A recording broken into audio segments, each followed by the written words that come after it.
First contact and hidden strength. The quantum sensors at Europa Station picked up the anomaly first. Through the icy depths of space, something massive was moving with purpose, and it wasn't following any natural orbital patterns. Lieutenant Samira Hassan's fingers danced across the holographic interface as she verified the readings for the third time. Director Patel, she called out, her voice steadied despite the gravity of the situation. We have multiple signatures approaching from the Kuiper Belt. Raj Patel, Director of Earth's Deep Space Defense Initiative, DSDI, moved swiftly to her station. His eyes narrowed as he studied the data streams. After 50 years of preparation, it was finally happening. First contact wasn't coming as a peaceful greeting, it was arriving as an armada. In the following hours, similar alerts triggered across Earth's hidden network of quantum observation posts. The objects, 17 capital ships and their support vessels, moved with precision through the solar system. Their energy signatures matched nothing in Earth's extensive database of known cosmic phenomena. Within the Hollow Mountain complex beneath the Himalayas, Earth's Unified Defense Council gathered. Admiral Helena Reyes stood before the holographic display, her weathered face illuminated by the projection of the approaching fleet. Ladies and gentlemen, she addressed the assembled leaders, Protocol Omega is now active. All stealth systems remain engaged. Let them see exactly what we want them to see. The alien fleet crossed Neptune's orbit, their massive ships casting shadows on the ice giant's rings. Each vessel was larger than anything humanity had publicly admitted to building, some stretching several kilometers in length. But beneath the surface of Mars and in the shadows of Jupiter's moons, humanity's true fleet waited. The first transmission arrived as the alien ships passed Saturn. People of Earth, the message began, broadcasting across all frequencies in perfect universal standard, a language Earth had been monitoring for decades through hidden quantum relays. We are the Kraxan Empire, sovereign rulers of 11,000 systems. Your civilization has been deemed suitable for integration. Prepare to receive our representatives and begin your ascension into galactic society. In the Hollow Mountain, Admiral Reyes allowed herself a small smile. Send the response we prepared, she ordered. Keep it simple. Earth's message was brief, Kraxan Empire, your presence is acknowledged. Maintain your current distance. This system is sovereign space. The silence that followed lasted nearly 6 hours. When the Kraxan responded, their message carried an edge of confusion, perhaps there is a misunderstanding. We are not requesting permission. The Empire does not ask, it expands. Your technological level has been assessed. Resistance would be, unfortunate. Deep beneath the Pacific Ocean, Director Patel activated the quantum communication network, connecting every hidden military installation across Earth and its colonies. All stations, this is Director Patel. Phase 1 is active. I repeat, Phase 1 is active. The Kraxan fleet resumed its approach, now accelerating toward Mars. Their sensors would show them exactly what Earth had carefully crafted over decades, a civilization barely capable of reaching its own moon, with primitive chemical rockets and basic orbital stations. They couldn't detect the quantum fields woven through the fabric of space around Earth. They missed the hundreds of microscopic wormholes that connected Earth's defense grid. Most importantly, they had no idea that humans had been studying their technology for over 50 years, preparing for this very moment. As the alien fleet approached the Mars defense line, Admiral Reyes gave the order that humanity had been preparing for half a century. Show them the first card, she commanded. Just the basic shield. Let's see how they react to that. The space around Earth shimmed briefly as the most basic layer of Earth's defensive systems activated. To the Kraxan sensors, it would appear as a primitive energy shield, nothing their weapons couldn't handle. They had no way of knowing it was merely the surface of something far more sophisticated. The Kraxan fleet launched their first attack, a barrage of energy weapons meant to overwhelm Earth's seemingly basic defenses. The shots disappeared into the shield without so much as a flicker of stress on the system. In fact, the quantum field simply absorbed the energy, redirecting it to power Earth's hidden defense grid. In the Kraxan flagship, High Commander Vexthor watched in disbelief as his fleet's opening salvo vanished without effect. "Impossible," he muttered, mandibles clicking in agitation. "Scan again. Their technology level cannot support this." Lieutenant Hassan's voice carried a hint of satisfaction as she reported, "Sir, the Kraxan are launching their second wave. Their weapons are powering up to maximum capacity." Director Patel nodded, watching the tactical display. "Let them waste their energy. Each shot they fire makes our shield stronger." He turned to Admiral Reyes. "Should we show them what we really have?" "Not yet," Reyes replied, studying the battle pattern of the Kraxan ships. "Let them think this is all we can do. The Empire needs to learn that humanity isn't what they expected. And this is just the beginning." As the second wave of Kraxan weapons fire approached Earth, humanity's carefully orchestrated revelation of its true power was just beginning. 50 years of watching, learning, and preparing were about to pay off. The galaxy was about to learn that humanity had never been as primitive as they appeared, and the Kraxan Empire's moment of reckoning was at hand. The Empire's challenge. High Commander Vexthor's reputation across the Kraxan Empire had been built on decisive victories and swift conquests. But now, standing on the bridge of his flagship, Imperial Dawn, he faced something unprecedented. The primitive planet's defenses had absorbed everything his fleet had thrown at them, and they seemed to be growing stronger. "Analysis," he barked, his crystalline exoskeleton reflecting the red alert lights pulsing across the bridge. His science officer, Zinare, approached with evident hesitation. "Commander, each weapon discharge against their shield appears to be strengthening it," she reported, her multiple eyes blinking in sequence, a sign of deep distress among her species. "The humans are using our own energy against us." In the Hollow Mountain complex, Admiral Reyes watched the Kraxan fleet's formation shift. "They're adapting," she noted. "Beginning to realize brute force isn't the answer." She turned to her tactical officer, Commander James Okonjo. "Status of the quantum web?" "Ready for Phase 2, Admiral. The web is fully charged, thanks to their attack. Their energy weapons gave us enough power to run the grid for a year." Okonjo's fingers moved across his console, adjusting the invisible network of quantum fields surrounding Earth. Director Patel's voice came through the quantum comm, "Admiral, we're detecting massive energy buildup in the Kraxan fleet. Their patterns matched theoretical models for their planet-killer weapons." "Right on schedule," Reyes smiled. "Lieutenant Hassan, initiate protocol Shadowbreak." Across Earth's solar system, hidden installations hummed to life. Quantum processors, buried deep within Mercury's molten core, began calculations that would have taken classical computers millennia to complete. In the Kuiper belt, cloaked facilities started generating gravitational lenses, invisible to conventional sensors. The Kraxan fleet's formation had changed dramatically. Their ships now formed a perfect hexagon, energy building between them in a deadly web. On Earth, life continued normally, the public completely unaware of the battle raging above them, thanks to decades of preparation for this moment. "People of Earth," Vexthor's transmission boomed across all frequencies. "Your resistance is impressive but futile. You have one planetary rotation to surrender, or we will be forced to demonstrate the full might of the Empire."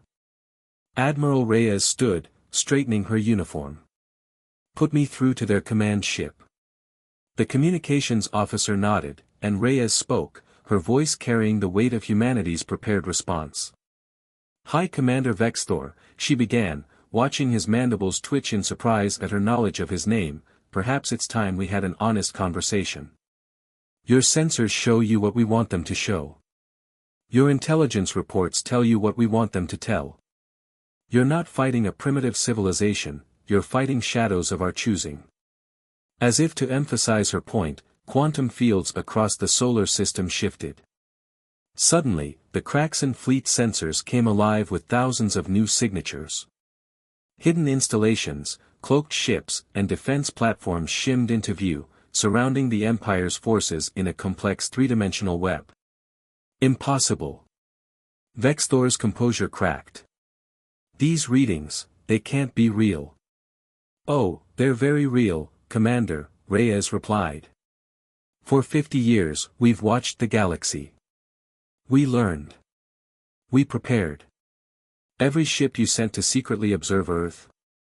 We were watching them. Every probe. We tracked it. Every transmission. We decoded it. The primitive civilization you thought you found. It was a carefully crafted illusion. In orbit around Mars, the first wave of Earth's true fleet decloaked. The ships were smaller than the Kraxan vessels but sleeker, more advanced. Their hulls rippled with quantum fields that made them look almost alive. Director Patel's voice came through again, Admiral, they're powering up their jump drives. Looks like they're trying to retreat. Activate the quantum lock, Reyes ordered. Show them why that's not an option. Across the solar system, gravitational lenses snapped into place. Space itself seemed to twist around the Kraxan fleet, trapping them in a pocket of altered physics where their faster-than-light drives couldn't function. What is this sorcery? Vexthor demanded, real fear now evident in his voice. This, Commander, is human ingenuity, Reyes responded. We've had half a century to study your technology, to improve upon it, to develop countermeasures. The shields that absorbed your weapons. They're powered by quantum fields you can't detect. The ships you're seeing now. They're just the first line of our defense. The Kraxan fleet's formation began to break as individual captains attempted to retreat, only to find themselves trapped by forces they couldn't understand. Their mighty warships, pride of the Empire, hung helpless in space, surrounded by technology that shouldn't exist. Commander Okonjo's console lit up with new alerts. Admiral, we're detecting massive power fluctuations in their fleet. They're trying to force their way out of the quantum lock.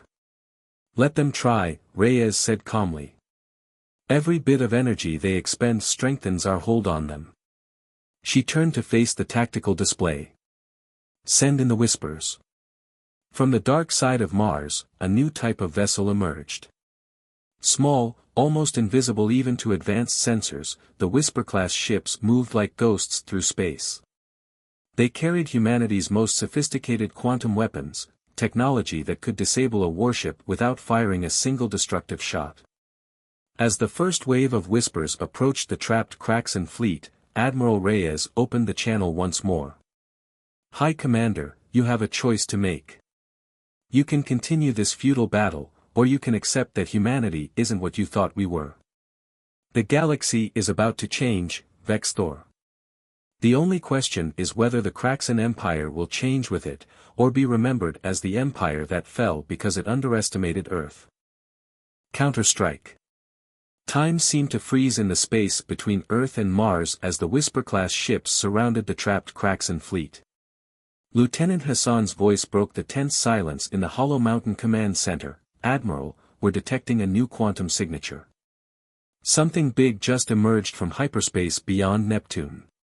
The tactical display shifted, showing a massive vessel unlike anything in Earth's database.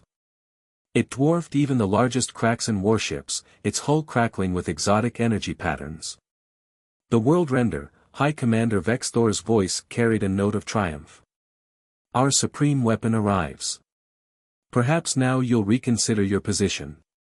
Admiral Reyes exchanged glances with Director Patel. This was the moment they'd truly prepared for. Launch the Nightingale Protocol, she ordered quietly. Deep beneath Europa's ice, a quantum facility activated. The frozen moon's entire core had been converted into a massive quantum computer decades ago, waiting for this precise moment. In synchronization, hidden facilities across the solar system's moons and asteroids powered up, creating a vast neural network that stretched from Mercury to Pluto. You think your quantum technologies impress us? Vexthor's voice boomed. The world render can crack planets like eggs. Your shields won't. His transmission cut off as Earth's true defensive grid activated. Space itself seemed to ripple as thousands of microscopic wormholes opened simultaneously, creating a complex web of interconnected quantum fields. The Kraxan fleet found itself not just trapped, but completely isolated from their superweapon. Captain Neela Parvati's voice came through the quantum comm, "Ghost Fleet in position, Admiral. Ready to execute Operation Stormbreak." From hidden bases in the asteroid belt, Earth's most advanced ships emerged.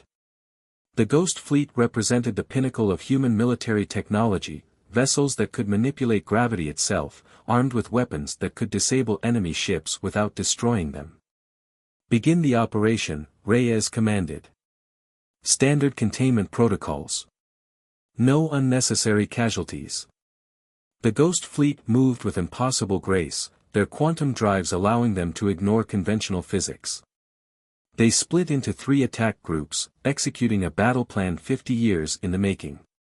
The first group engaged the trapped Kraxan fleet, their quantum weapons systematically disabling ship after ship. The second group created a barrier between the fleet and the approaching world render. The third group began the complex process of containing the super weapon itself.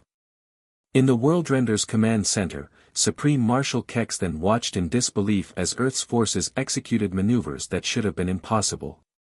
"How?" he demanded of his tactical officers. "How can they have this level of technology?" The answer came not from his officers, but from Director Patel, who had opened a direct channel to the world render. "We had time, Marshal. Time and motivation. Every alien ship that passed through our solar system, every stray transmission, every piece of technology we could study, it all taught us something. We learned from everyone's mistakes and successes. We built upon them all." The Ghost Fleet's attack was unlike anything the Kraxan had ever encountered. Instead of explosions and energy weapons, quantum fields simply appeared inside their ships, selectively shutting down systems. Weapons went offline. Engines failed. Communication arrays ceased functioning. "Admiral," Commander Okonjo reported, "the Whispers have successfully disabled 60% of the Kraxan fleet. No casualties reported. The Ghost Fleet is maintaining containment on the world render." In orbit around Mars, the disabled Kraxan ships hung motionless, their crews trapped inside but unharmed. Earth's forces had accomplished in minutes what no other civilization had managed in centuries. They had neutralized the Kraxan Empire's military might without firing a single destructive shot. The world render's massive form loomed in space, its weapon systems fully charged but unable to penetrate the quantum barrier surrounding it. Supreme Marshal Kexthan faced a decision that would reshape the galaxy's power structure. "Marshal," Admiral Reyes addressed him directly, "your fleet is disabled. Your superweapon is contained.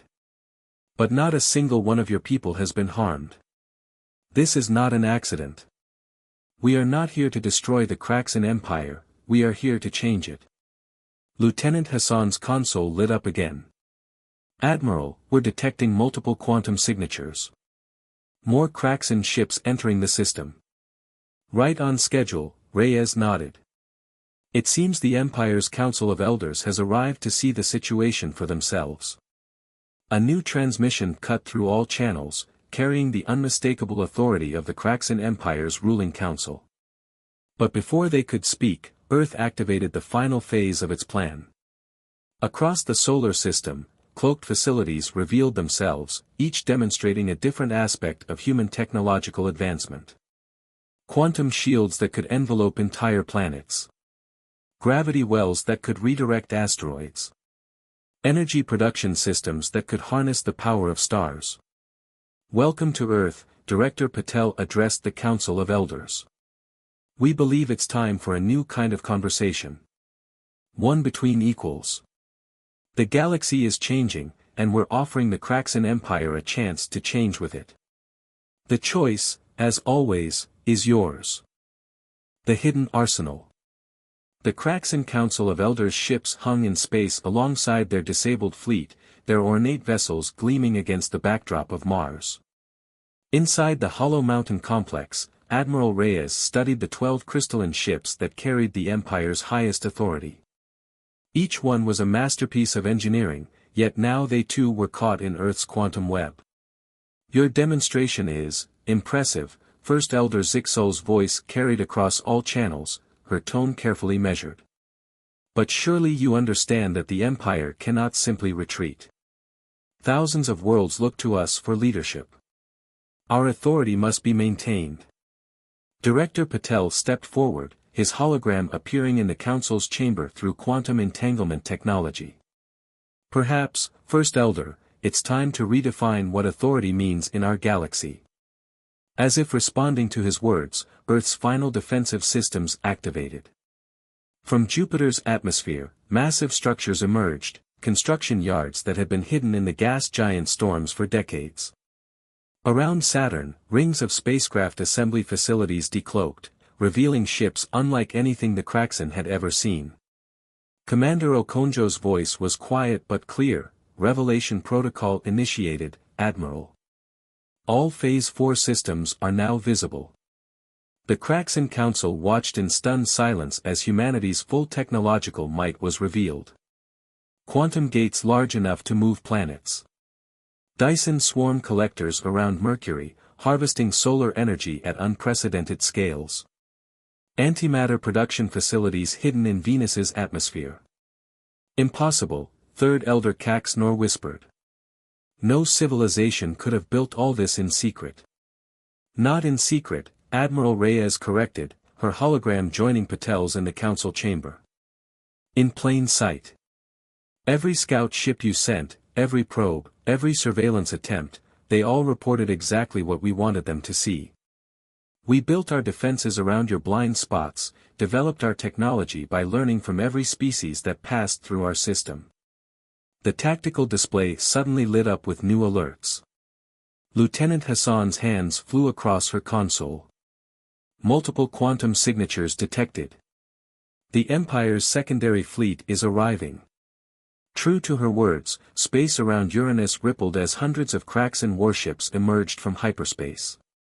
The secondary fleet, the Empire's reserve force, meant to crush any resistance that the primary fleet couldn't handle.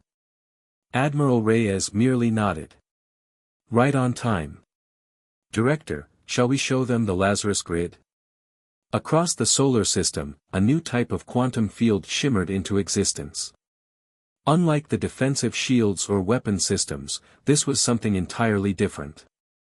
The Lazarus grid was humanity's masterpiece, a network of quantum processors that could rewrite the laws of physics within its boundaries. "Secondary fleet is charging weapons," Hassan reported. "Let them fire," Reyes said calmly. "Show them what the grid can do." The secondary fleet launched a full barrage, planet-killer weapons, antimatter torpedoes, quantum disruptors. Every weapon in their vast arsenal streaked toward Earth. As they entered the Lazarus grid's influence, something extraordinary happened. The weapons didn't impact shields or explode harmlessly in space. They simply changed. Energy weapons transformed into harmless light shows. Antimatter torpedoes converted their destructive power into sustainable fusion reactions. Quantum disruptors became power sources for Earth's defense grid. In the Council chamber, First Elder Zixol rose from her crystalline throne. "What is this technology?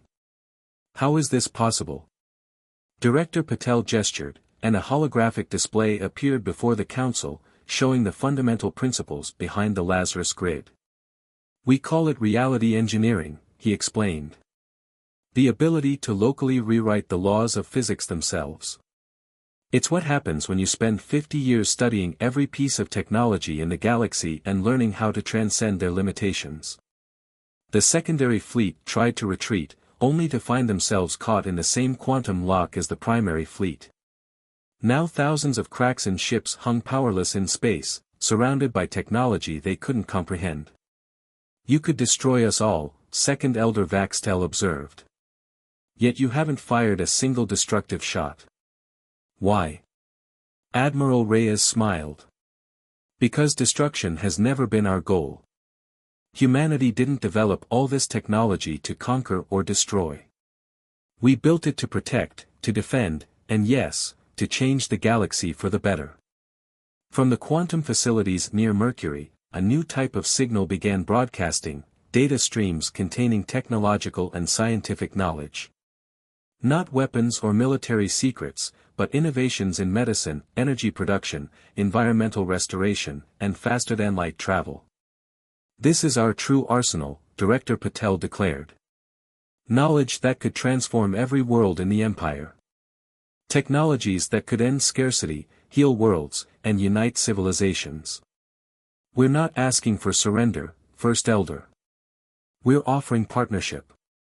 The council chamber fell silent as the implications became clear.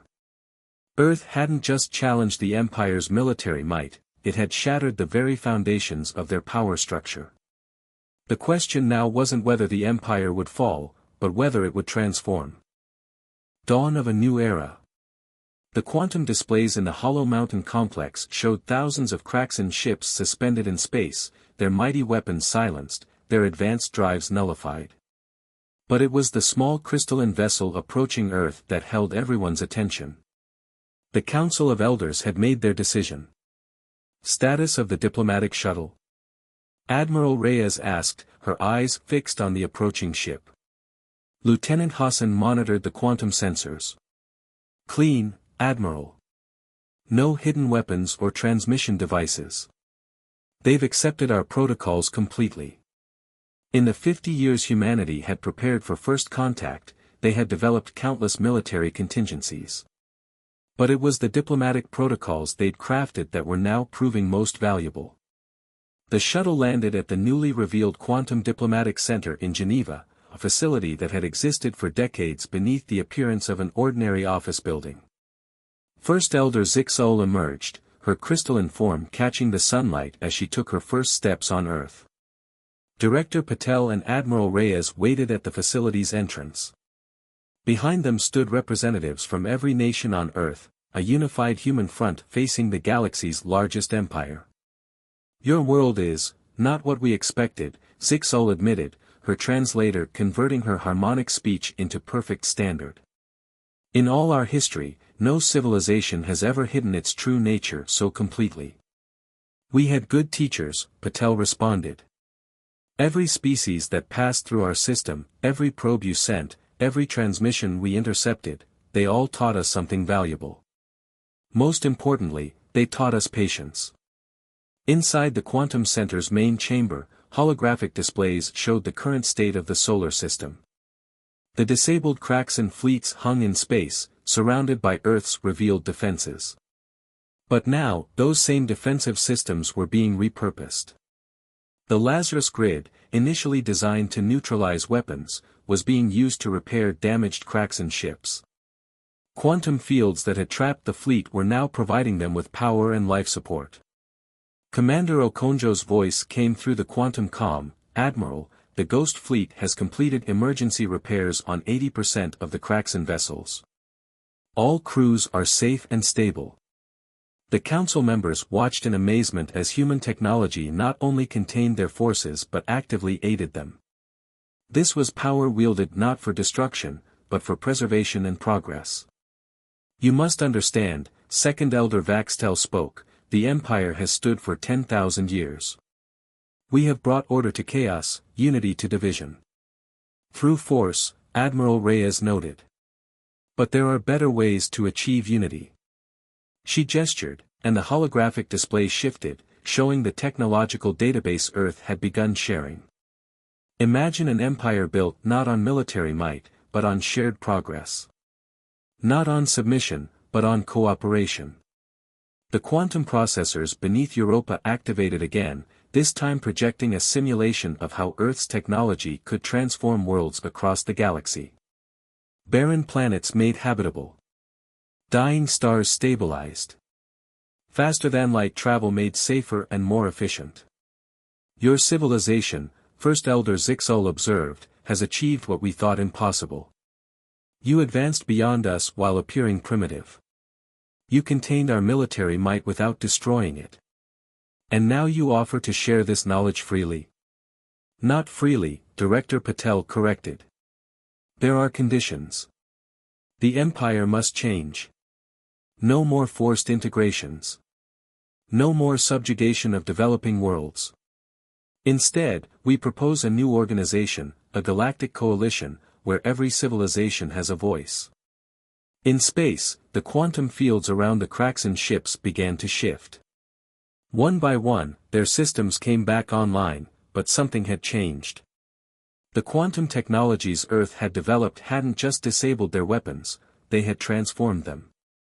Weapons of mass destruction had been converted into tools for exploration and discovery. We offer you a choice, Admiral Reyes addressed the Council. Continue as you are, and watch as more worlds follow Earth's example, developing in secret until your authority means nothing.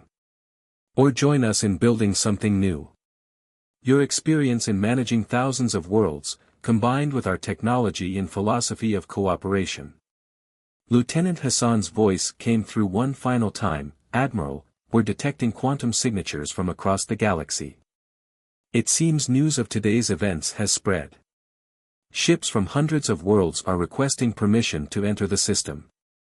First Elder Zixol stood silent for a long moment, her crystalline form reflecting the holographic displays of Earth's achievements. Finally, she spoke, in 10,000 years, the Empire has never encountered a civilization like yours. You could destroy us, yet you choose to help us. You could dominate, yet you speak of cooperation. The Elder raised her hand, a traditional gesture of acceptance in Kraxan culture. Perhaps it is time for the Empire to evolve. To become something greater than what we have been. As if in response to her words, the quantum fields throughout the solar system shifted again. The Lazarus grid transformed from a weapon of defense into a beacon of change, its energy patterns visible from light years away. Earth had revealed itself not just as a technological power, but as a force for transformation in the galaxy. Director Patel stepped forward, extending his hand in the human gesture of agreement. Then let us begin. Not as conqueror and conquered, not as advanced and primitive, but as equals. The galaxy is changing, First Elder. Together, we can ensure it changes for the better. As the sun set over Geneva, the quantum displays showed ships arriving from across the galaxy, representatives from worlds both within and outside the Empire, all drawn by the revelation of Earth's true nature. Humanity's 50 years of preparation had achieved something greater than mere defense.